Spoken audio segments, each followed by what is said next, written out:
अगर आप 15 महीने गांव-गांव जाएंगे तो आपको बहुतेरी ऐसी बातें पता चलेंगी जो कि पब्लिक डोमेन में एक तरीके से है, लेकिन वो सबकॉन्शियस माइंड में है या बुक्स में है, डेटा में है, लोगों की चर्चा में नहीं है।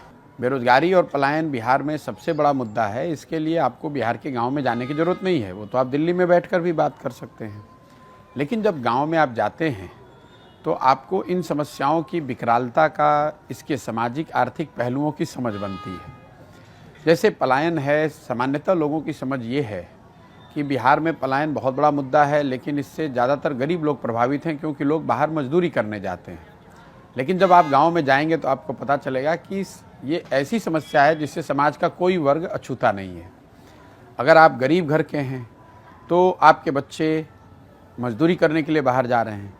अगर आप आर्थिक तौर पर थोड़े समृद्ध हैं तो आपके बच्चे पढ़ाई करने के लिए या नौकरी करने के लिए बाहर जा रहे हैं। तो इसका कोई राज्य सरकारें जितनी आई हैं उनकी पॉलिसी में कोई झलक है कि इसका समाधान कैसे? नहीं, बिल्कुल नहीं है। देखिए, सरकारों में इसकी झलक तो तब दिखेगी जब समाज में वो चेतना आए, समाज में ये मुद्दा बने, तभी। देखिए, राजनीतिक मुद्दा तो वही बनता है जो समाज में मुद्दा होता है।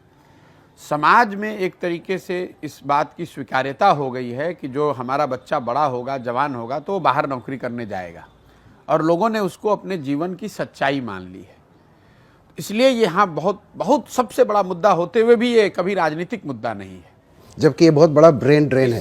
सिर्फ ब्रेन ड्रेन नहीं है, पलायन के अन्य पहलू क्या है? सिर्फ लोग यहाँ से नहीं जा रहे हैं, लोगों जो यहाँ से पढ़े लिखे समझदार लोग हैं, जो बुद्धिजीवी हैं, वो जा रहे हैं। और इसके साथ साथ बिहार से बहुत बड़ा पूंजी का पलायन हो रहा है।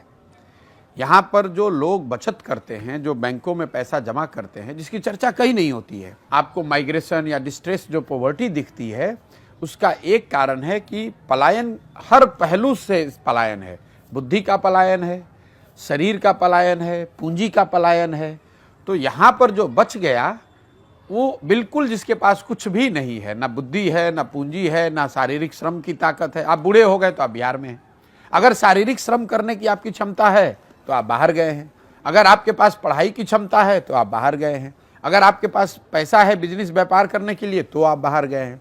तो बिहार में बचा कौन? मेजॉरिटी वो लोग बचे हैं जो पूरी तरीके से सरकारी व्यवस्था पर डिपेंडेंट हैं।